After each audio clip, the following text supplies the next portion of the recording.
El cielo es un campo de batalla.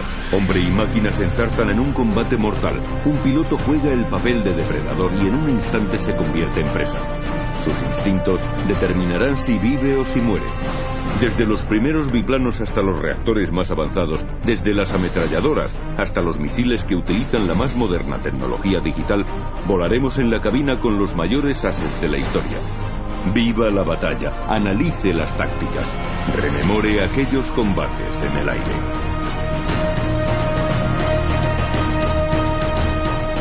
Los grandes combates aéreos, episodio 2. Una patrulla de cazas controla los cielos hostiles. En cualquier momento puede atacar un avión enemigo. Los pilotos solo tienen unos segundos de reacción, en los que pueden vivir o convertirse en una bola de fuego.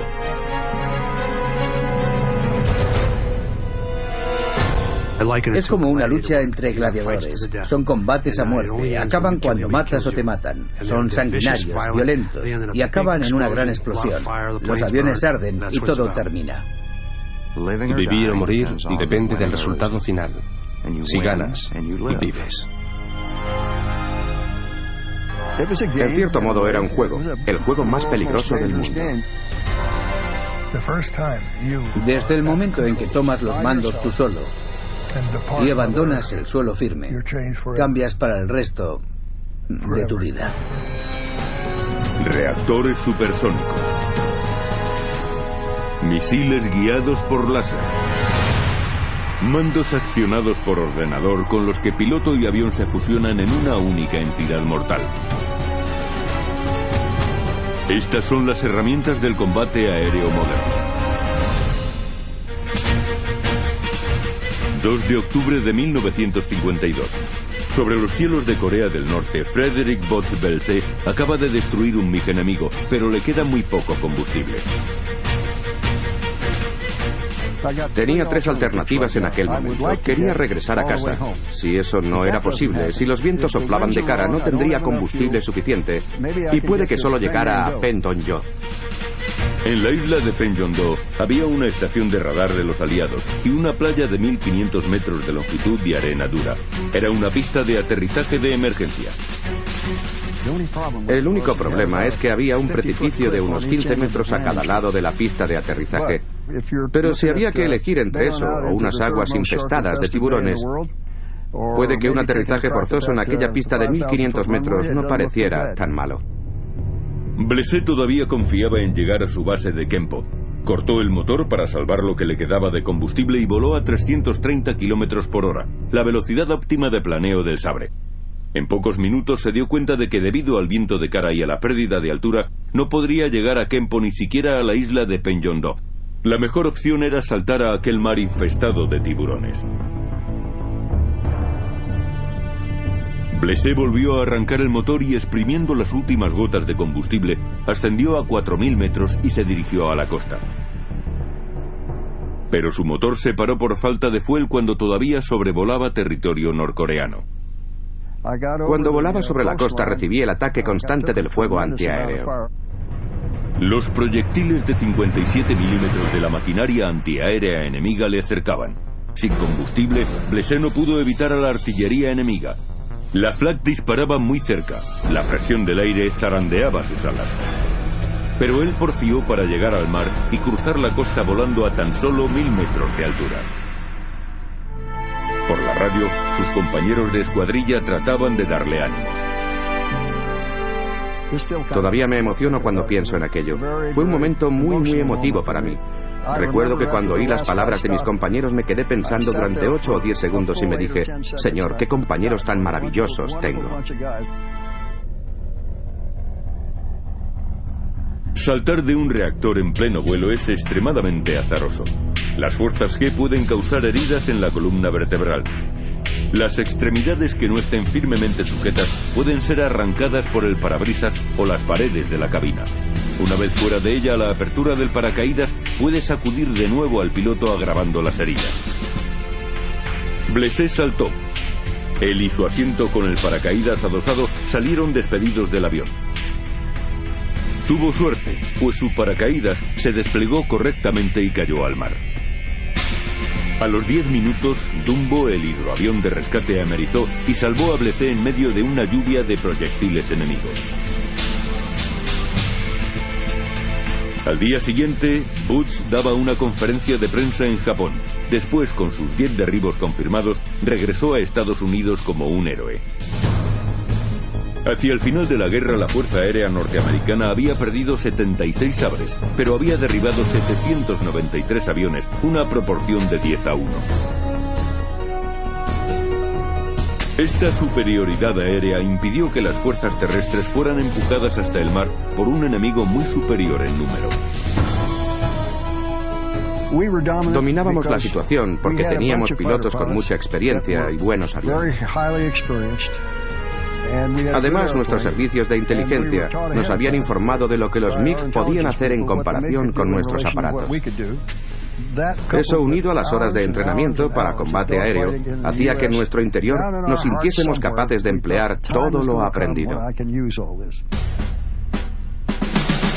En 1955, después de la guerra, Blessé aprovechó las duras lecciones aprendidas en Corea y escribió el libro Sin arrojo no hay gloria, que se convirtió en la Biblia de los pilotos de caza.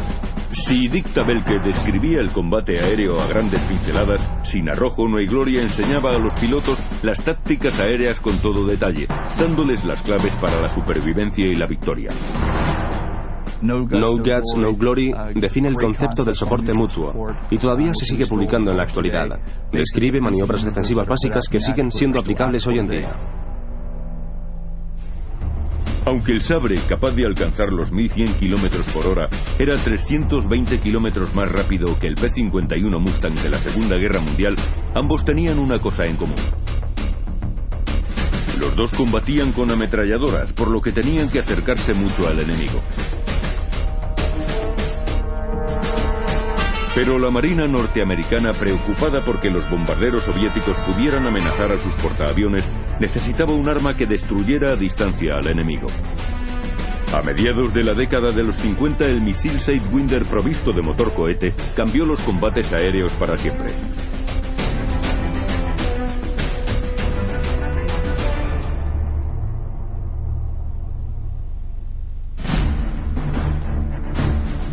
En la época de la guerra de Vietnam, el Sidewinder alcanzaba en segundos un Mach de 2.5, una velocidad 3 veces superior a la de la mayoría de los aviones de reacción. Sus sensores de infrarrojos se guiaban por el escape del motor del avión enemigo y lo localizaban a más de 3 kilómetros de distancia. Le siguieron misiles mejorados como el Sparrow, de mayor alcance. Debido a esta capacidad para derribar aviones, los expertos declararon que los combates aéreos con ametralladoras habían pasado a la historia. ¿Por qué dijeron los expertos que los combates aéreos se habían quedado obsoletos? Eso me trae a la cabeza gran cantidad de recuerdos. ¿Se puede saber quiénes eran esos expertos? Personas que habían ascendido más allá de su capacidad, mucho más allá, y que nunca habían combatido, que se dedicaban a consultar manuales sentados en el sillón de su casa. A finales de las décadas de los 50 y de los 60, se minimizó el entrenamiento en combate aéreo. El nuevo interceptor de la Marina, el F-4 Phantom, fue diseñado para derribar bombarderos soviéticos solo con misiles de largo alcance. Recordemos que los altos mandos creían que no volvería a haber más combates aéreos. Solo se dispararían misiles contra los bombarderos rusos que cruzaran el océano. ¿Para qué se necesitaba un cañón? La Marina decidió no montar ningún cañón en los aviones. Grave error. Algunos pilotos, como Robin Olds, un as de la Segunda Guerra Mundial y más tarde comandante en Vietnam, abogó por el entrenamiento en combate tradicional. Fui llamado a los sótanos del Pentágono para presentarme ante mi general. Me reprendió. Dijo que estaba harto de mis informes acerca de nuestra falta de capacidad convencional. Lo siento, coronel. Nunca volveremos a mantener combates convencionales en el aire. Me dijo. Le miré y le pregunté: General, ¿dónde ha estado metido desde 1945? El desarrollo basado en la alta tecnología se enfrentaba a una cruda realidad.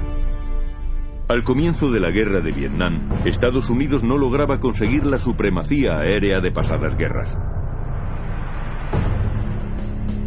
Hubo un caballero, el capitán Frank Ault, que escribió un informe, el informe Ault, que respondía a la pregunta del almirantazgo: ¿por qué disparamos tantos misiles y no alcanzamos a nadie?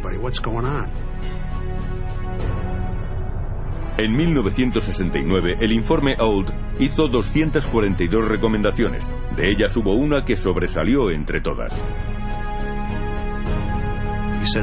Dijo que el problema al que nos enfrentábamos era que los pilotos de caza no sabían combatir, porque la tecnología había dictaminado que ya no era necesario. En 1969, la Marina norteamericana crea Top Gun, una escuela de caza para enseñar a combatir a los pilotos.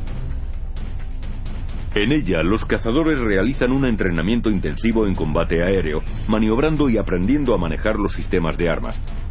El curso de 4 semanas proporciona a los aviadores una instrucción que simula las condiciones del combate real. El entrenamiento en combate aéreo de esta escuela ayudó a Randall Cunningham y a Willie Driscoll a entrar en la historia de la aviación estadounidense. Sirviendo en la Marina desde 1967, la pasión de Cunningham por las películas de John Wayne y su naturaleza agresiva le hicieron merecer el sobrenombre de Duke, el Duque. Estuve con Duke Cunningham durante todo el periodo de operaciones, 24 horas al día, 7 días a la semana. Prestaba gran atención a su avión. Después de haber leído mucho sobre Oswald Belke y Manfred von Richthofen, me di cuenta de que era como ellos. En 1972, Duke Cunningham servía a bordo del USS Constelación pilotando el más reciente caza de la Marina, el F-4 Phantom. El Phantom dividía el trabajo de cabina entre el piloto y el oficial de interceptación por radar, o RIO.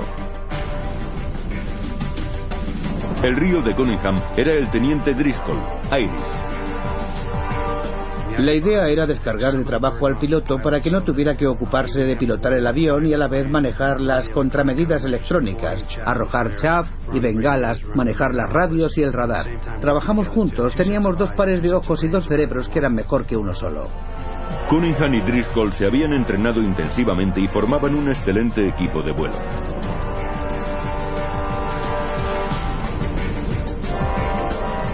Conocíamos nuestras tendencias así como nuestros puntos fuertes y débiles. Parecíamos estar interconectados a la hora de realizar nuestras misiones. El entrenamiento resultó muy útil. Un día del año 1972, volando en su Phantom sobre Vietnam, se vieron rodeados por una escuadrilla de aviones de construcción soviética, incluido el famoso MiG-17.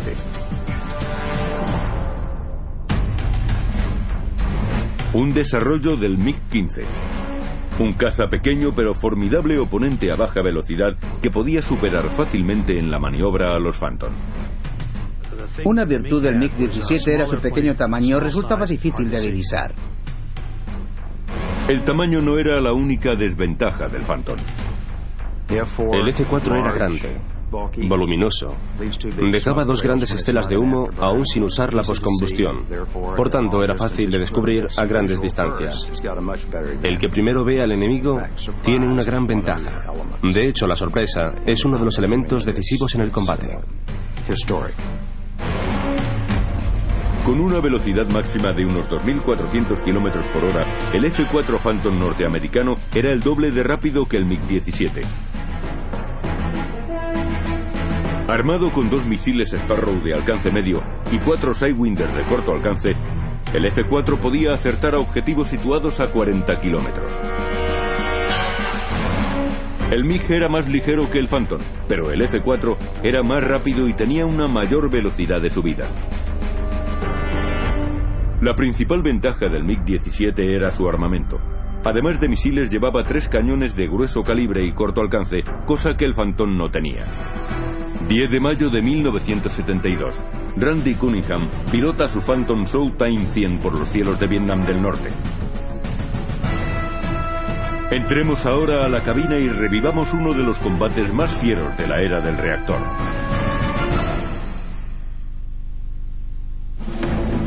...10 de mayo de 1972... Randy Cunningham y Willie Driscoll con su Phantom South ATM realizan una incursión aérea junto a otros 35 aviones en busca del centro ferroviario de Haidong. Recuerdo que era un día magnífico con escasas nubes. Resultaba sorprendente ir volando en un caza por los cielos acompañado de aquella armada.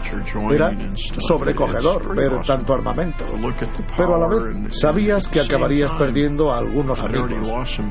Era un asunto serio y peligroso.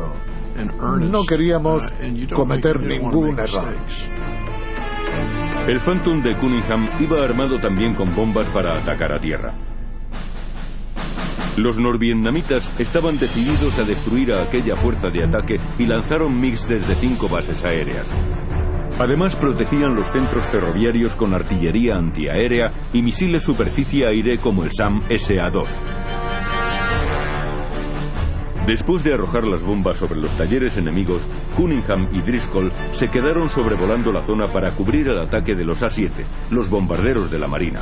El punto de Cunningham era Brian Grant. Le dije a Willie que se fijara en el objetivo que acabábamos de alcanzar. Lo habíamos destruido totalmente y había explosiones secundarias, pero en ese instante Brian Grant nos llamó y nos dijo: Duke, tenemos MiG-17 a las 7. 2 MiG picaron hacia las colas de los Phantom. Las trazadoras pasaron cerca de sus cabinas. Los MiG volaban deprisa, a máxima velocidad. Cunningham sabía que en esas condiciones el MiG resulta difícil de maniobrar, pues los mandos de vuelo no están asistidos por un sistema hidráulico. Le vi y me dije: no puede maniobrar. Me dirigiré hacia él y me pasará por debajo.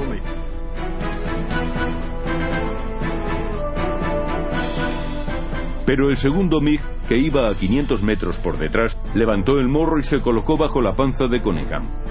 Brian Grant y su río Jerry Sullivan comunicaron a Cunningham que se harían cargo del segundo MiG, dejándole libre para ocuparse del otro que le había sobrepasado. Pegué el morro de mi avión contra su cola y sonó el tono del Sidewinder. Entonces apreté el disparador. El misil se estrelló literalmente contra el escape del motor y explotó.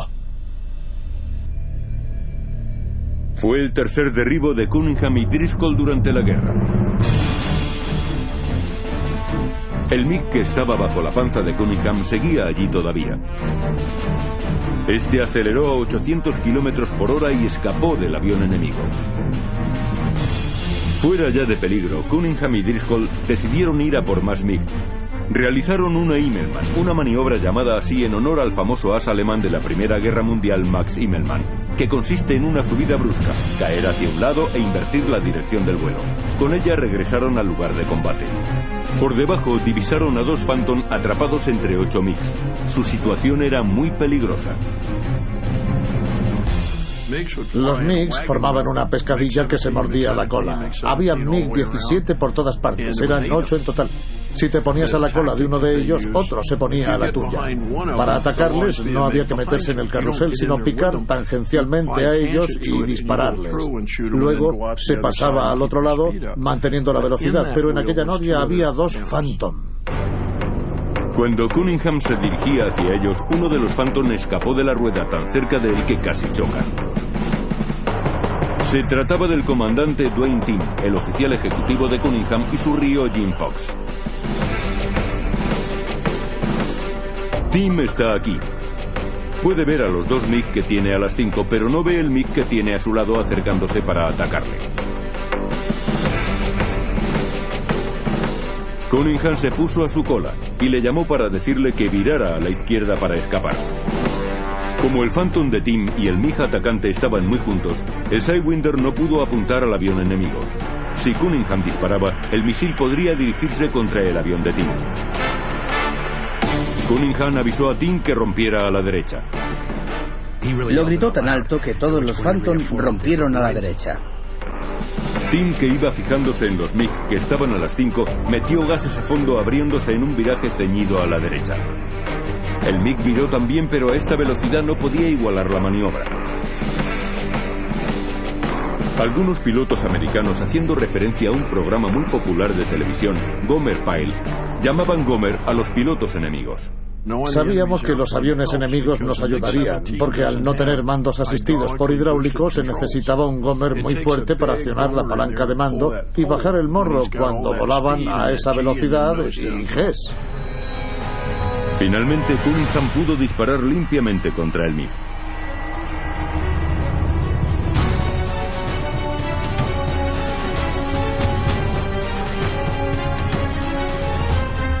Era el cuarto derribo de Cunningham y Driscoll. Pero había 4 MiG-21 observando el combate desde arriba y decidieron descender. El MiG-21 es un avión rápido y ágil, un oponente muy peligroso.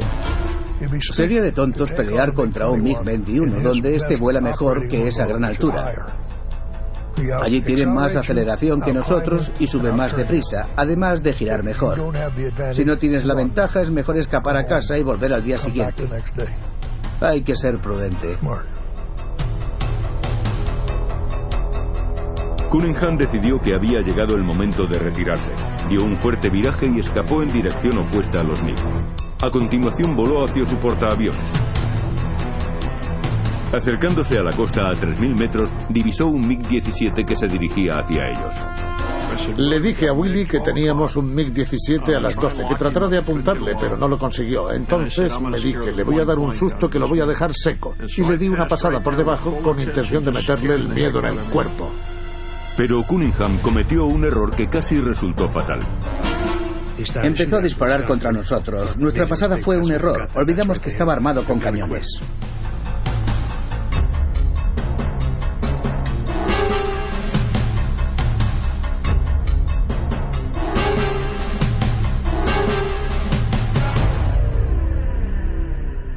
Me desvié y subí verticalmente tratando de verle porque Hanoi estaba en esa dirección. Cualquier MiG al que nos enfrentáramos y que no tuviera una ventaja real, trataba de escapar. Cunningham y Driscoll miraron hacia atrás esperando ver cómo se retiraba el MiG. En lugar de escapar, subió la vertical conmigo. Estábamos probablemente a 100-120 metros, lo suficientemente cerca para ver unas gafas pequeñas de Gomer y una pequeña bufanda de Gomer que llevaba al cuello. Volaba cúpula con el MiG. Cunningham encendió la poscombustión y subió por encima del MiG. Fue su segundo error fatal en unos minutos. Ahora el MiG estaba en su cola abriendo fuego. Fue un error muy grave. En aquel momento tuve que poner todo mi empeño en escapar mientras me iba diciendo, a ver cómo te las apañas. Cunningham se echó a un lado para escapar de los proyectiles enemigos, pero el MiG igualaba todas sus maniobras. La única regla es que no había reglas, era como una pelea a navajazos en una cabina telefónica. Después de todo lo que habían tenido que pasar, Cunningham y Driscoll estaban combatiendo para salvar sus vidas.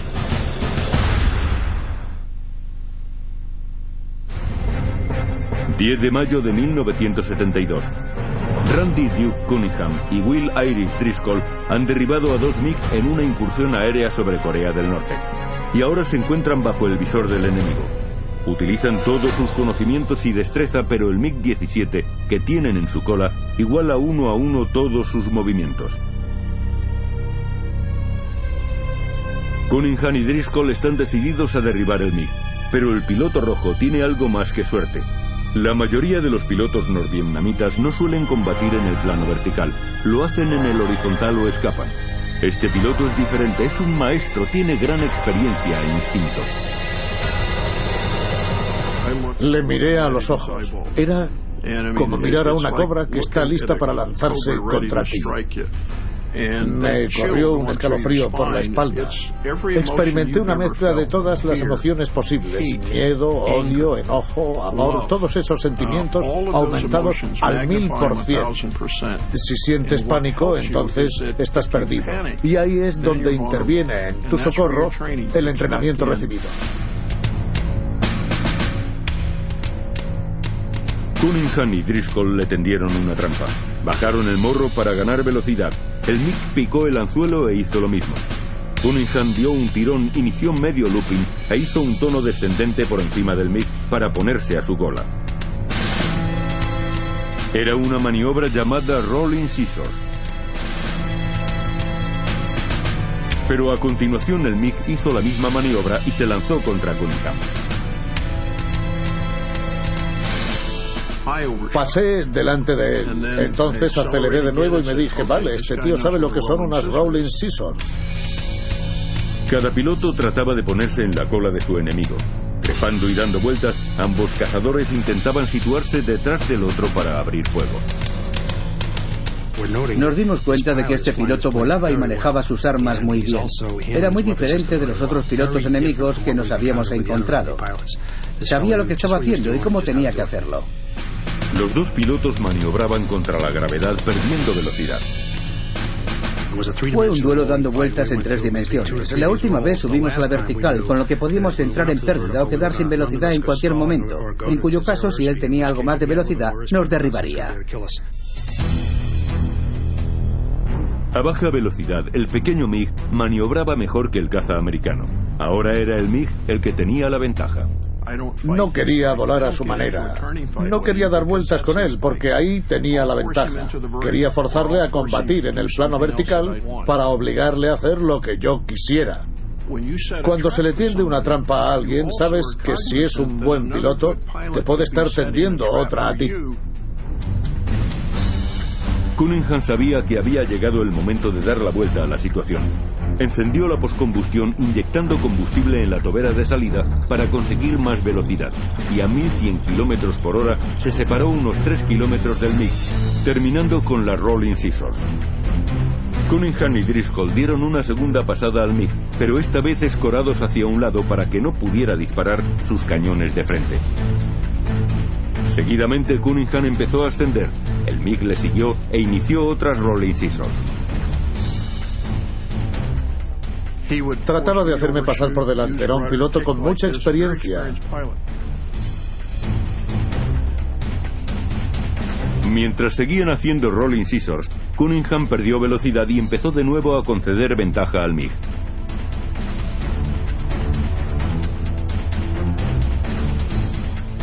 Cunningham se puso furioso. El MiG le había aventajado 2 veces. Por segunda vez, Cunningham enciende la poscombustión y se separa del MiG 3 kilómetros. A continuación vuelve para atacarle. Cunningham levantó el morro 60 grados y empezó a ascender. De nuevo el MiG le sigue. Cunningham empleó un truco que aprendió en Top Gun. Sacó los frenos y puso al ralentí los motores, disminuyendo la velocidad del Phantom. Cunningham sabía que el MiG esperaba que le rebasara para situarse en su cola.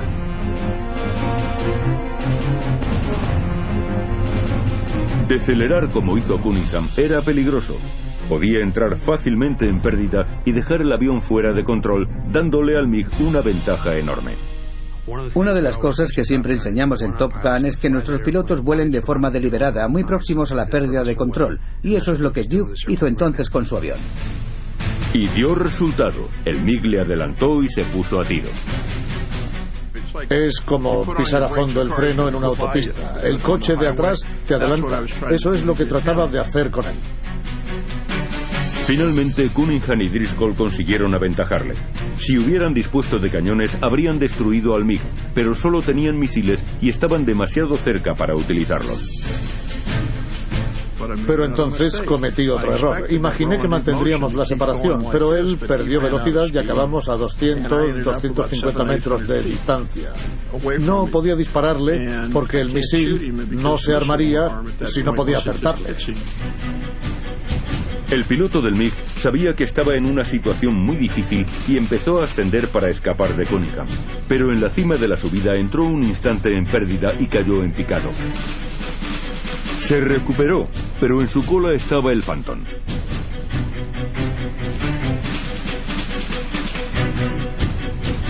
El MiG se lanzó hacia tierra, aumentando la distancia con la esperanza de que el suelo impidiera que el detector de infrarrojos del Sidewinder le apuntara. Siguió bajando, pero cuando la distancia entre su cola y mi avión era de 600 metros, pisé el timón, así, apuntándole con el morro y disparé.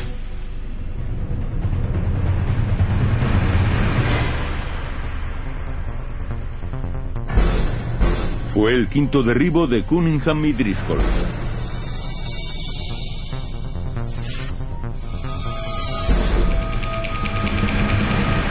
Más tarde supieron que su gran adversario pudo haber sido el legendario Coronel Tom, reconocido como el mayor as de Vietnam del Norte. Pero la celebración tendría que esperar. Estaban muy lejos de casa. Se le acercaron otros 2 MiG, pero los norteamericanos pusieron rumbo a la costa. Cuando estaba virando, miré y vi 2 SAM que se acercaban, un SA-2 del tamaño de un poste de teléfonos. El SA-2 tiene una velocidad máxima de 3.5 de Mach, unos 4.300 kilómetros por hora.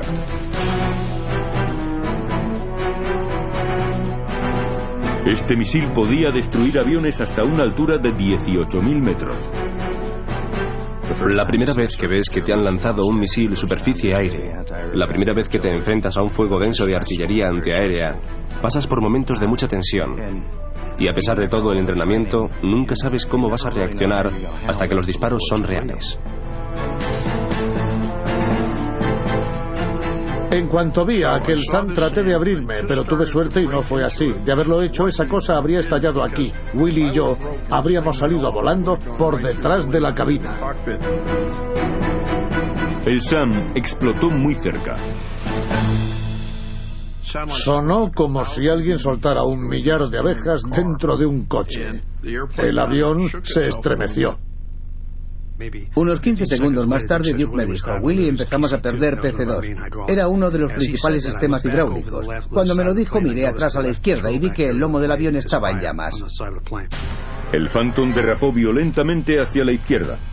A continuación, fallaron los sistemas hidráulicos de reserva. Duke me dijo de nuevo: Willie, empezamos a perder PC-1. El PC-2 está a 0. La peor pesadilla del piloto. De repente el avión dio una vuelta y quedó en invertido, fuera de control. Que yo recuerde, las únicas veces que he pedido ayuda divina es cuando estoy en problemas. Recuerdo haber dicho: Señor, no quiero ser prisionero de guerra. No quiero morir, saca mi trasero de esto. Sin sistema hidráulico de reserva, Cunningham vuela en invertido y sube el morro del avión para no caer a tierra. Controla el Phantom con los timones.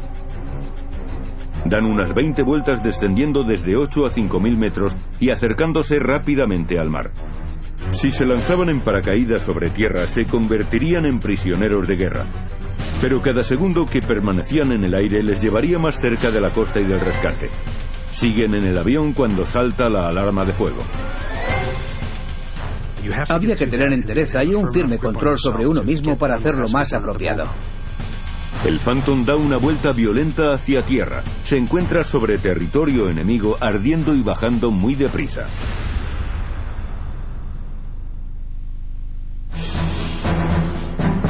El 10 de mayo de 1972 empezó bien para Randy Duke Cunningham y Willie Iris Driscoll.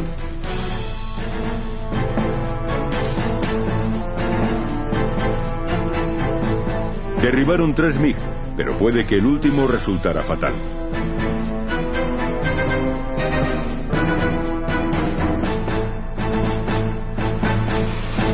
Alcanzados por un misil SAM, empezaron a dar vueltas sin control sobre territorio norvietnamita.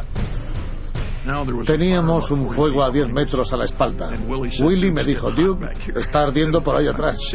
Yo veía el fuego en los espejos. Maniobré entonces con la palanca y pude enderezar el avión. Recuerdo que pensé: Dios no tiene nada que ver con esto, ha sido mi habilidad para volar. Pero a continuación el avión volvió a ponerse en invertido. Y me acuerdo que entonces dije: Señor, no he querido decir eso, sácame de aquí. Piloté el avión unos 50 kilómetros usando solo el timón y los motores hasta que la cola saltó en pedazos. Entonces entramos en una violenta barrena.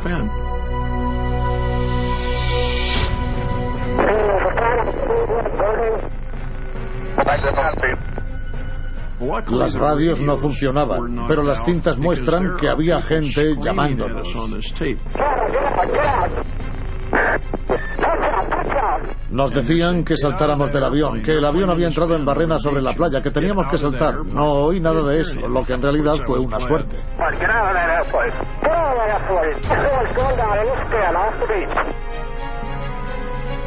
Finalmente llegaron a la costa. El avión volaba en invertido y yo me iba dando con la parte de arriba de la cúpula. Entonces Duke me dijo: Willy, salta, salta, salta. Teníamos una palanca alternativa entre las piernas. Me costó mucho alcanzarla. Tiré de ella con 2 dedos. Tiré de la palanca y Duke salió lanzado por un lado y yo por el otro. Llevábamos cohetes en la parte trasera del asiento. Fueron los cohetes los que nos sacaron de allí. 325, no DME, about 5 miles off the beach. Okay, stick with those. Instantes después de que saltaran, Showtime 100 se estrelló contra el mar. Fueron rescatados enseguida.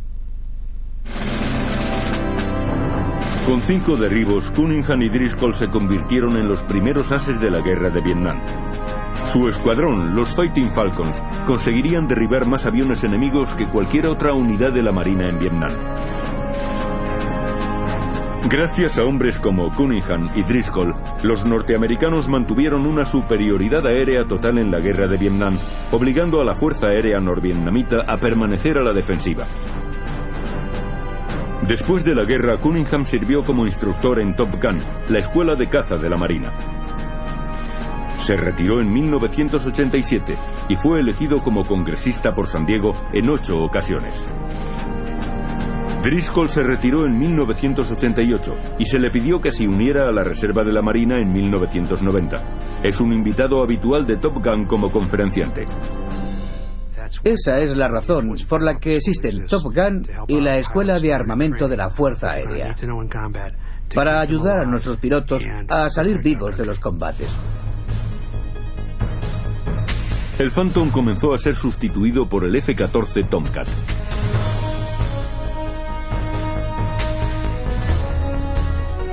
Debido a las lecciones aprendidas en Vietnam, el Tomcat va armado con un cañón y es un caza pequeño y rápido.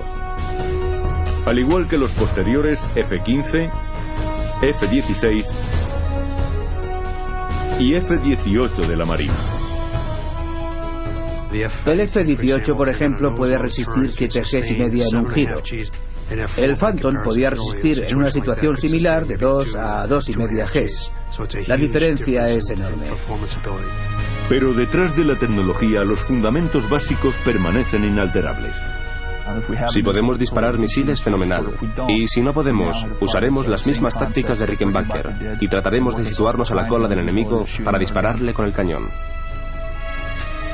Los cazas modernos van armados con el mortífero cañón rotatorio Vulcan de 20 milímetros, muy diferente a las ametralladoras Vickers con sus 600 disparos por minuto, que hacían que Rickenbacker se tuviera que acercar a 100 metros de su blanco.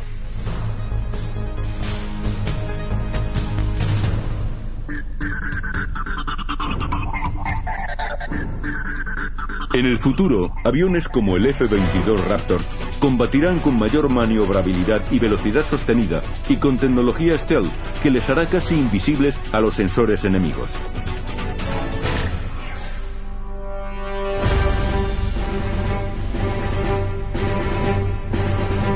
El combate entre cazas es una de las formas más agresivas de combate aéreo. En muchas ocasiones, un solo segundo podía significar la diferencia entre la vida o la muerte.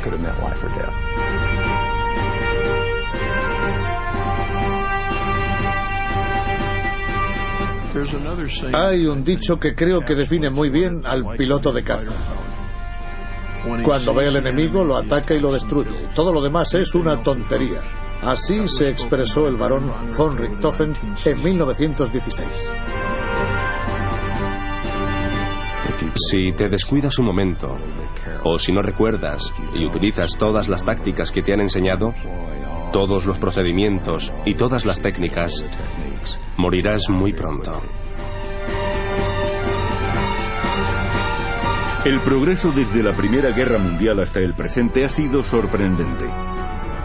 El Spad 13 tenía una velocidad máxima de 210 km por hora.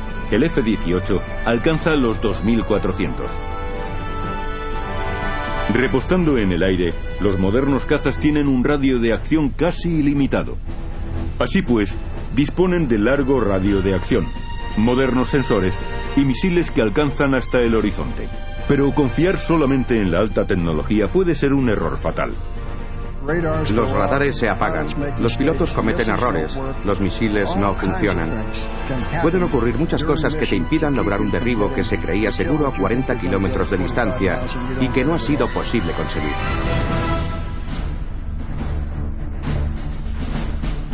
Entre los pocos que se convierten en pilotos de caza, aún menos consiguen llegar a ser ases.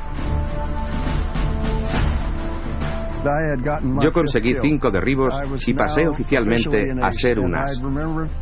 Recuerdo que me causó tal impresión mientras iba volando que me dije: Señor, sé que puedes llevarme contigo antes de que se acabe todo esto, pero déjame volver a casa.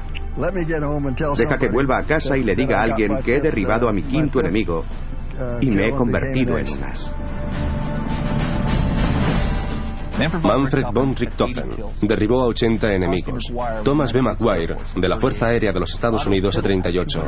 Otto Kittel derribó 267. Todos esos ases tuvieron éxito porque utilizaron tácticas y técnicas que aprovechaban sus puntos fuertes y en los débiles del enemigo. Combatieron con ventaja al enemigo. Pero hay que tener en cuenta otra cosa que tuvieron en común. Todos ellos murieron en combate. No se puede bajar la guardia ni actuar contradiciendo las tácticas recomendadas.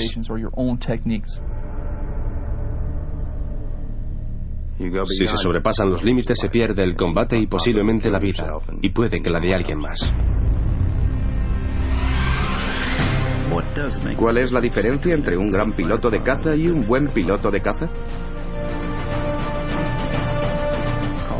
Podemos llamarlo espíritu de combate. Hay que tener voluntad. Todos los días hay que desear superarse y hacerlo.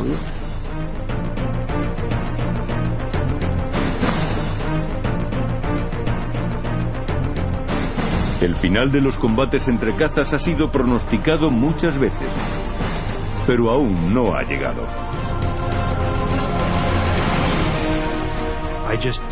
No preveo una situación en la que nuestro país deje de necesitar pilotos valientes y con coraje para hacer un trabajo imprescindible. Si el piloto está bien entrenado, es valiente y tiene voluntad, sobrevivirá a la prueba definitiva del combate aéreo, la lucha entre cazas.